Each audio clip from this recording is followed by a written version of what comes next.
Let's all go to the lobby. Let's all go to the lobby. Let's all go to the lobby to get ourselves a treat. Delicious things to eat. The popcorn can't be beat. The sparkling drinks are just dandy. The chocolate bars and the candy. So let's all go to the lobby to get ourselves a treat. Let's all go to the lobby to get ourselves a treat. Let's play refreshment quiz. What's crunchy, crispy, tasty, butter-drenched? You're right. Non-Productive. Hi! Welcome to the latest episode of our increasingly put up with series Trailer Dumps. Woo! Where we analyze trailers. The commercials of the movie world. Yay! I'm so angry that we're doing this yet again. Oh my goodness. Come on, folks. I'm Frank. I'm joined in studio by Nate, Pete, and Al. How are you three doing? Tell me in great detail, but all at once. I love being advertised to. Yeah, all right. I actually hate it. Me too. But I like movies. Yeah. Right, yeah. I consider these to be like mini movies, like mini songs from Demolition Man. Oh, yeah. Where actually, every song that anybody listened to was a jingle. Yeah. This is I don't have time for watching a full movie, so I watch trailers. Actually, some trailers can even be better than movies. Oh, yeah. We've said that before, yeah. and I do. I 100%. I've felt that. I've watched a trailer and been like, "This looks amazing," and then seen the movie and been like, "Not so much." Or even just some trailers are just beautifully designed.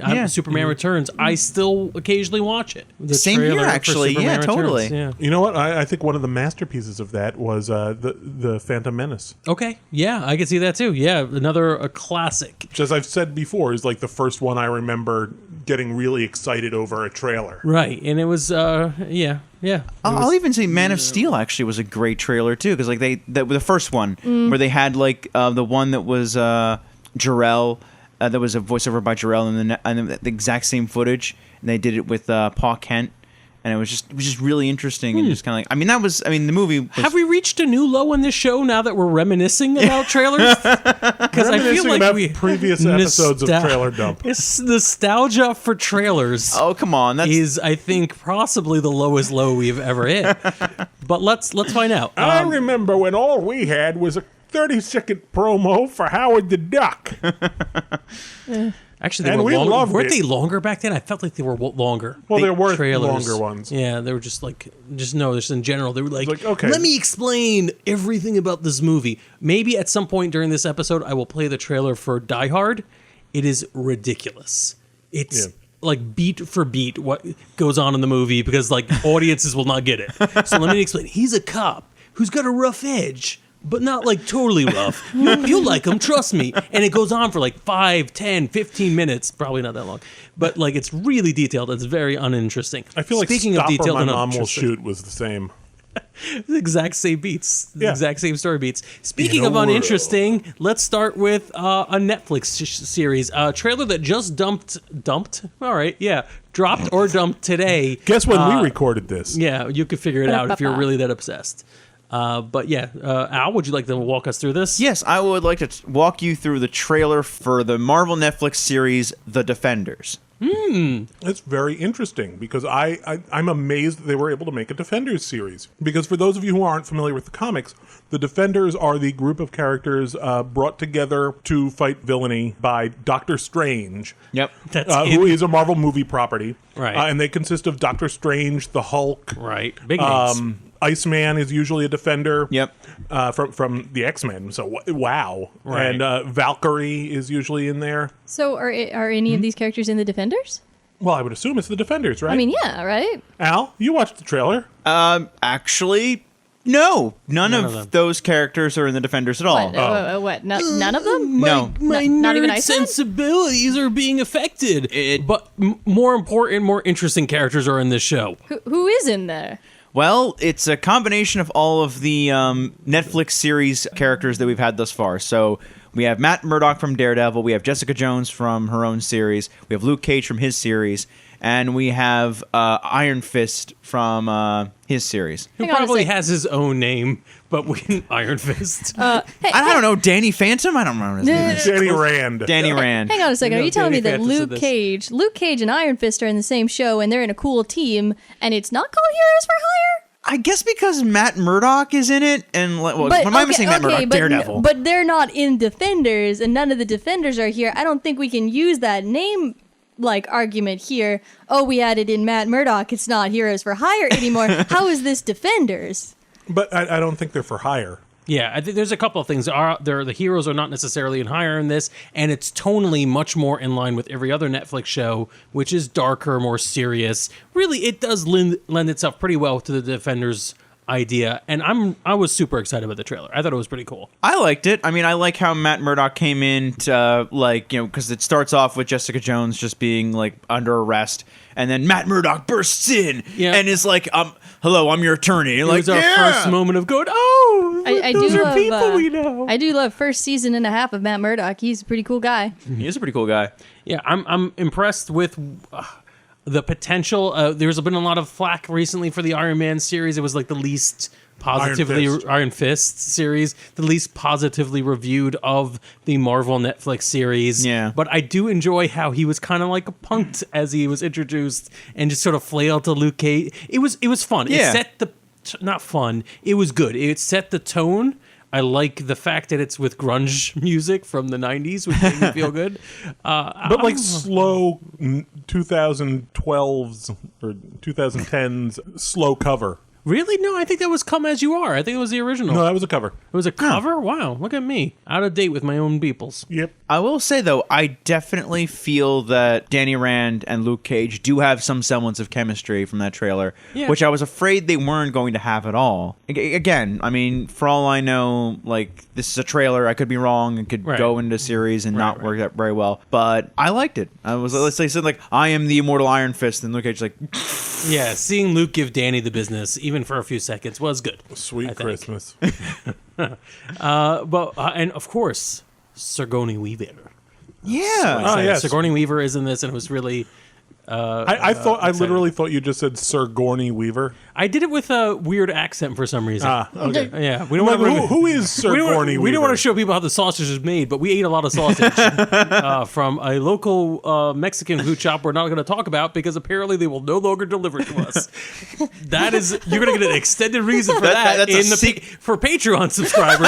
Patreon.com/NonPro. We will explain why we're no longer going to be served by the local Mexican restaurant. Frank, don't threaten our Patreon. You're right. Patrons. That's a bad idea. But yes, so yeah, I'm excited about this one. I have a lot of catching up to do with Netflix shows. I've enjoyed all the ones I've seen, but there's a lot to catch up with. Yeah, I'm there with you. Yeah, same here. All right, let's see who's next on our table. We should go. Let's keep it Marvel. We're gonna keep up the Marvel smorgasbord. Let's do that. I agree. Smorgasbord being A term that is used in order to describe variety. A buffet. Yes, but it specifically comes from a Scandinavian tradition.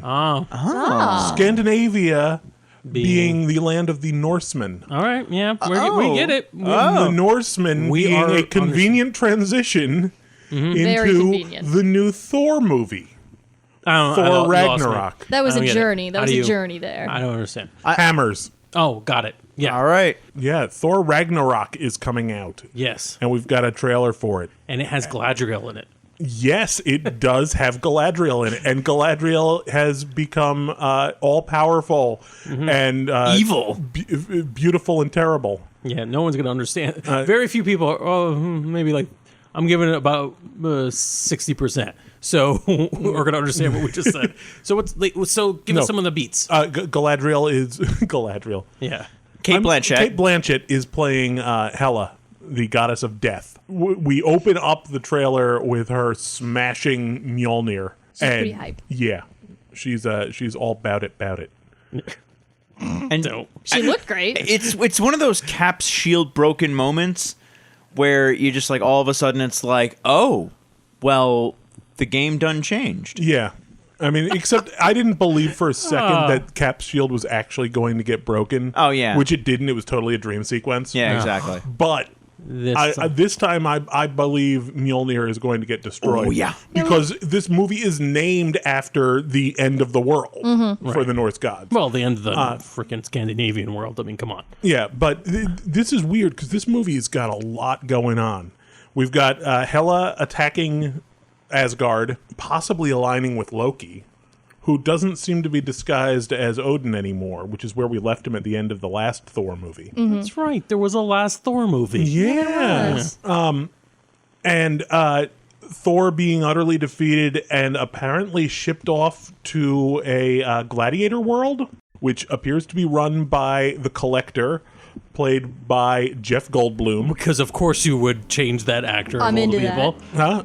I apologize. Yeah. It's not the Collector. Oh, it wasn't because he felt No. very collector-y. It is actually the Game Master, Oh, the Grandmaster. That's it. okay. Who is a fellow Elder of the Universe, for those of you who remember Thanos Quest, the way Thanos got the Infinity Gems before Infinity War. Wait, are we saying that Jeff Goldblum is like? An Elder of the Universe. Well, I mean, Well, yeah. did he make an Infinity Stone?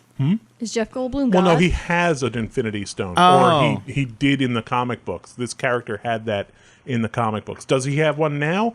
I don't know. We're kind of running low on Infinity Stones for him to have. And it's interesting because it's a very like space opera-esque setting Thor seems to be in. Like his helmet is sci-fi-ish. Yeah, this is and this it's is gladiator really, battle in space. and they've cut his hair. Oh, yeah. I don't like Very it. controversial.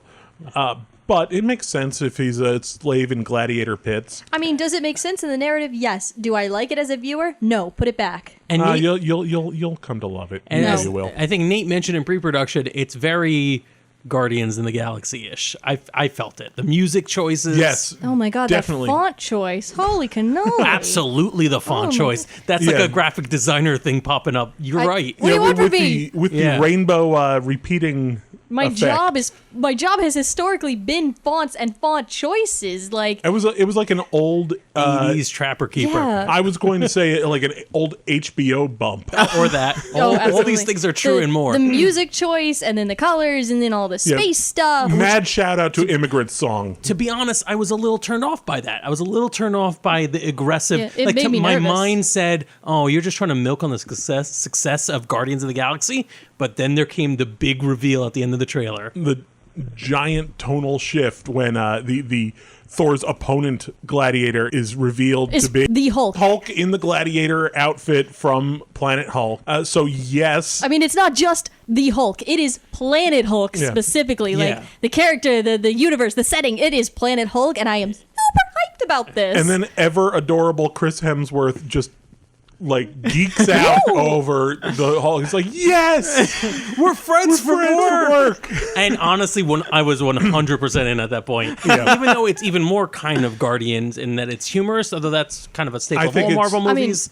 it's, I loved it. It's Yeah. very very Guardians, necessary. and maybe it's just that Guardians did really well, and now everybody's like, well, clearly we have to shift our tone. But maybe I'm not super against that because some of the Marvel movies have been getting a Yeah. little grim Yeah, the- darkier the- lately, and I'm Yeah. not into it. The Yeah. last Thor was pretty dark and serious. And wasn't fun. Yeah, there wasn't an awful lot of fun to it. They definitely added a lot more fun in this. I think absolutely this movie series needed this like jolt. It needed this injection of something fresh and something new.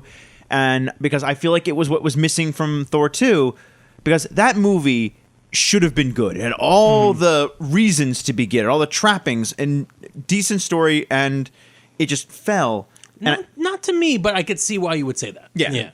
And I think this borrows a lot from the Thor shorts that have been released. Buy your recently. Thor shorts by subscribing to our Patreon. Patreon.com/NonPro. We will make Thor shorts for you. we will if you want us Yeah. to. We'll It'll be come up great. with They'll that. be beautiful. But yeah, there have been some humorous Thor shorts that came out with Thor and his Australian roommate, I believe, that explain where Thor was during Civil War. Great. Kind of tongue in cheek, but very funny. I highly recommend So checking he them out. wasn't in Asgard. He was just. I honestly, I haven't seen the whole thing.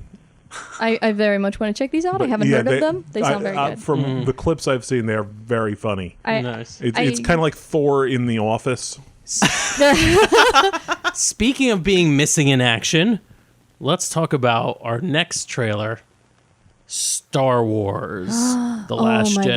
God. Now, I've talked a couple times about how I don't like Star Wars and I've never liked Star Wars, but then the 7th movie came out and I went and I saw it with my mom and it was really, really good and I loved it and I loved Rey and I loved everything in that movie and it was super fun. You're a big fan of Force Awakens. Oh my God, I love Force Awakens. Which I is love- interesting, being a big fan of Force Awakens and not such a huge fan of the original or whatever Yeah, movies. personally, I really don't even really like if someone was like, hey, you want to sit down and watch the last 6 movies and then watch Force Awakens? I'd be like, let's just watch Force Awakens and not watch those. I'll read the Wikipedia articles. I don't care. I didn't think they were that good. Like, I don't think they're bad movies, and I'm not like, oh, no one should like them. They just hit it with me. But like, Ewoks are The damn Force Awakens, adorable. awesome, and now The Last Jedi, and I'm like, oh my God, it's so hyped. Like, I love Mark Hamill, but I don't love Mark Hamill from Star Wars. That's not where I know him from. I know him from like Transformers. I know him from cartoons. He does a lot of voice acting. He does the Joker, Right. I know Mark Hamill from my cartoons and my video games. What does Mark Hamill do in the Transformers cartoons? And which cartoon? He's Uncle Woodrow. Uncle in Rescue Woodrow. Bots. Oh, all right, yeah. What think kind he of a also- robot is he? He's a human person. an uncle. I think he's also in another Transformers cartoon. He might but be, but I swear to God, Uncle I've seen Woodrow's his name kind of on- like a weird Indiana Jones. I've seen his name on character. TF Wiki more than I'm once, but he is. the voice clicked now He's that you said it. perfect, and I love Rescue Bots, and I love his character in It's Rescue Bots, interesting. and I But love him. this isn't but we're a talking trailer about Last for Jedi. Rescue We're not Bots. talking about Rescue Bots, but go watch Rescue Bots. But moving along to Last Jedi, oh my God, like seeing him here and his voiceover and Rey being all cool and like, oh my God, we're getting into the Force stuff and all those awesome shots and like BB-8 doing the Naruto run in the front was sick as hell. Wait, BB-8 was doing a Naruto run? BB-8 was doing Did there they was hit like legs? no, but BB-8 was leaning forward. Like, it looks like a Naruto run, even though BB-8 is like an orb with a head. Like, they still managed to nail that 2008 Naruto run, even without arms or legs. And honestly, that is a piece of art. I'm gonna say I think DBZ did that first.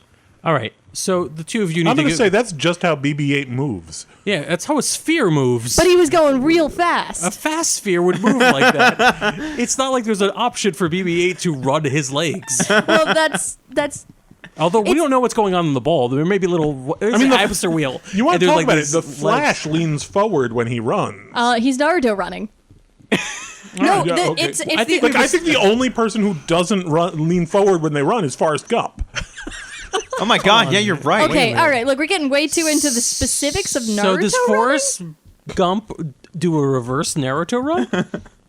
Can we... Hey, Who internet, is figure Forrest this out. Gump? Forrest Gump? Forrest Gump. Forrest Gump. The Yeah. Force Gump. It's Forrest Gump if you learn to use the Force. May the Force Gump be with you. Wow.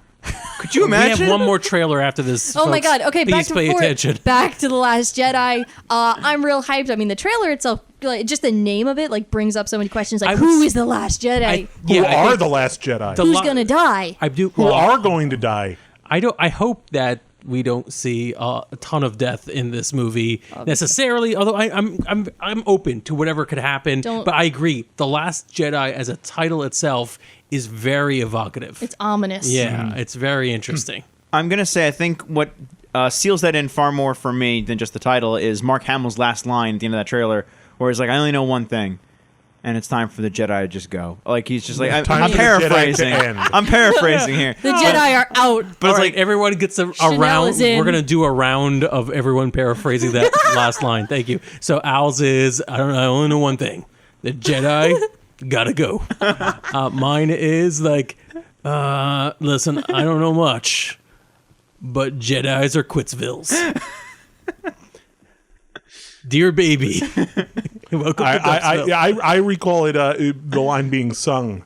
I don't know much, but I know there's no more Jedi. Good. Yes, that's how it happened. The Jedi out. The Chanel boots in. All right, there we go. There we go. You get to pick your own stupid thing.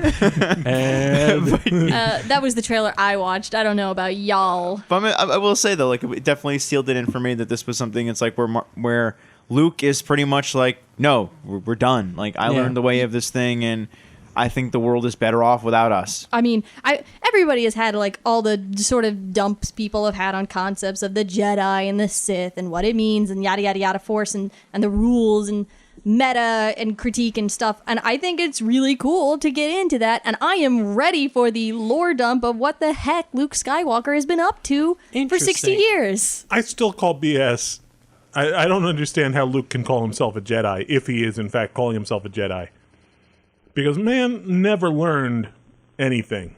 Nothing. Ever. I mean, you talk about Anakin complaining when they made him a Jedi. They put him on the Jedi Council, but didn't give him the rank of Master after like years of training or whatever. Luke spent like a long weekend at Yoda's. Yoda camp. Like Obi-Wan taught him a couple of things on a ride to Alderaan, Yeah, and then he spent a long weekend on Dagobah with Yoda, and like I'm a Jedi. So to nerd out a bit, I'm just gonna assume that he spent the last few decades with either Force ghosts or those books that we see, and teaching himself the rest of what it meant to be Jedi. Nah. Maybe not. They'll probably address in the film. What my problem is I'm actually in the opposite camp of Nate. I do not want any more of what the Jedi are and what the Sith are explained to me in a damn movie. That was the stupid prequels, and I'm sick of it. Like, the Jedi was just this mysterious magical order of knights that didn't exist in some nebulous point in time in the original trilogy. It's symbolic. Bringing balance to the Force is a interesting, vague philosophy and what's the word I'm looking for? Legend? No, not legend. Like a prophecy. Fine, whatever. But like when you get too deep into it, it's really boring, in my opinion. It gets really interesting from like a complete nerd standpoint, which I'm fine with. Extended materials, go read all the wiki pages you want. I'm sitting there for 2 hours of a movie. Please don't talk to me about midichlorian counts or what the council does or how one side is up against the other. It's boring to me. Trade disputes.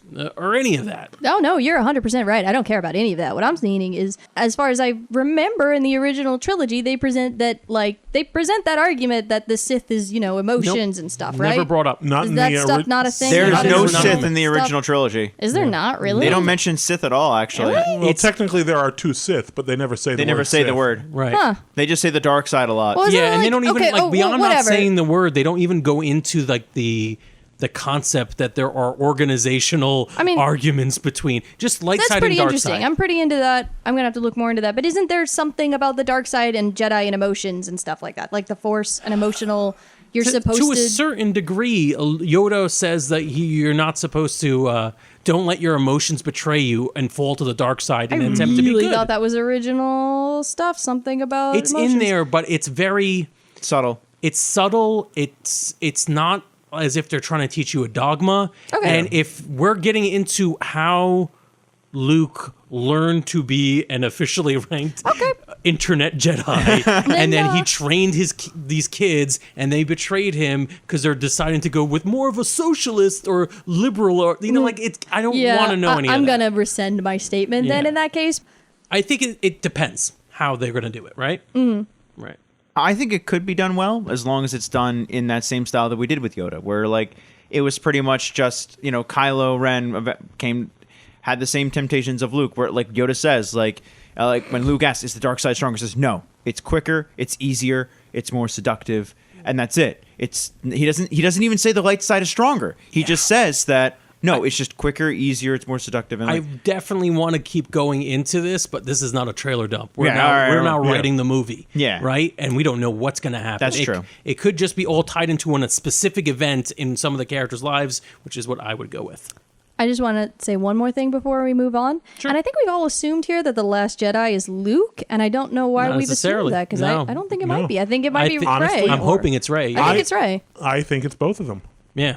They're It both could the Let's not Last forget, Jedi is plural. Jedi is both singular and plural. oh, that's Yeah. true. Yeah, It is true. And although there's been some debate over it on international posters, this is far from this is far from official. But apparently, on international posters, it has been translated to the plural of Jedi, That is very Oh. interesting. They do. I would. where they use plural adjectives. Nice. I if would they use the assume that they plural. would have control over their international posters. This doesn't seem like a thing they would just sort of let people Yeah, do. but I'm not sure Yeah. that they consulted with the director. Yeah.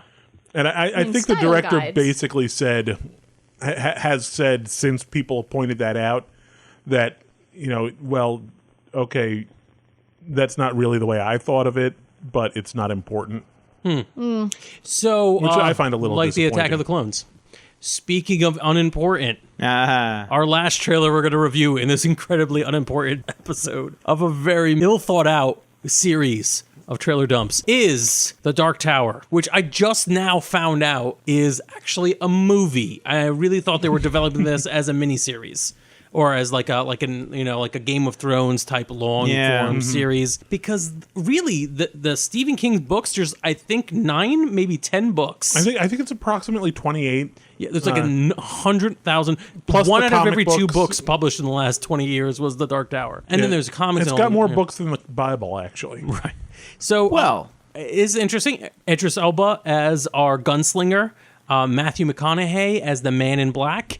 A lot of people are very excited about this, especially people who have spent the last, 20, 30 years, 40 years almost, reading the books or anticipating this film being released. It looks pretty cool. The style of the fighting and the gunplay is spot on. The acting is great. McConaughey could play a really alien villain. There's something about his face, especially I think McConaughey is a really alien villain. There's something he's very versatile. He could play a lot of different roles, but when he inhabits that kind of plastic-faced, gorgeous, but like alien distant thing, it's perfect. I think he does a good job. Describing Matthew McConaughey. He's not acting. That's mean. Yes. Idris Elba, I think, does a good job as the gunslinger. him. He looks cool in the role, and I think it's going to be a good film. I'm just shocked they're going to try to cram some subsect of those books into one movie. I doubt it's going to be the whole thing. Be crazy. That would be insane, and I don't think they would do that. Come on, guys. They even spaced out Lord of the Rings into 3 whole films and had to cut a lot. Yeah, well, or Hobbit. It was one little book that they turned into 3 movies. But maybe they could just do this as this may be the first few chapters of one book. Even it is getting 2 movies. Really? I could see that. Yeah, I could kind of see it doing that. Well, I mean, it's already gotten a TV miniseries. miniseries that was the equivalent of 2 movies. Yeah, but this isn't just about pacing. This is about where you split a story. Narrative arcs. Yes. There's arcs and there's ends and there's ways things are supposed to stop and points you have to hit to make other points. There's so many things you have to hit to get to the end. Yeah. I'm not convinced. I'm convinced that the people who are making this movie cared a lot about what they did. I'm not convinced that the people who read the books are going to be happy with what they get. Yeah. Here's the other thing. What these books are based on, apparently, and I have not read I haven't read them all, but I've had long conversations with a friend of the network, Jesse Barufi, who has, and it is calling you out. We got to get him on the air. It is bonkers. It is crazy. Including the part, especially in the culmination of the story, how it wraps up in the last book. I will try to avoid spoilers, but at some point, the worlds between fiction and reality meld and break to the point where apparently Stephen King is by name referencing things that appear in other popular movie franchises and book franchises at the time. As in, I don't know if you 5 seconds, tune out if you want to hear this. Apparently, the snitch, the golden snitch, is used to describe something that happens when the characters are fighting towards the end of the books. It gets, and it doesn't seem like it's very surreal. Let's not go into spoilers anymore or repeat what I just said. But it doesn't seem like it's done in a very cerebral way. It feels like it's hey, yeah, this looks just like that thing from that book you read, That's the worst Stephen King impression. I don't know if that's true or not. I want to get somebody who actually read through all the other books to say it.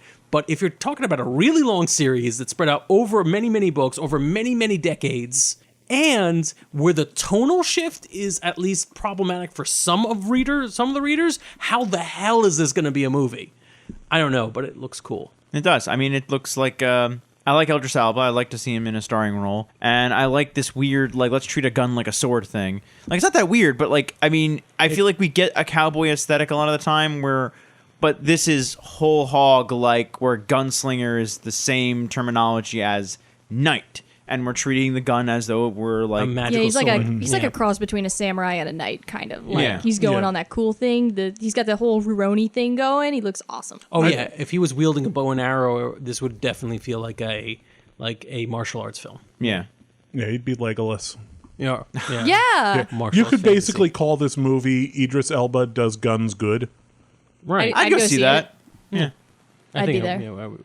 I'd have a little bit more faith. 'Cause I'd be like, all right, they're going to do whatever they need to do to get this done. But I'm curious about what the reviews for this movie will be. But of course, that's a whole different show. Not this show. This show we talk about the trailers, the commercials of movies. We're an Oh my advertisement God. for a commercial. Yes. So if you'd like to see more of this kind of programming from Non-Productive, please support us on our Patreon, patreon.com/nonpro. If you do, you could tell us not to make these shows anymore. Fingers crossed. Good night, everybody. Good night. Good night, everybody.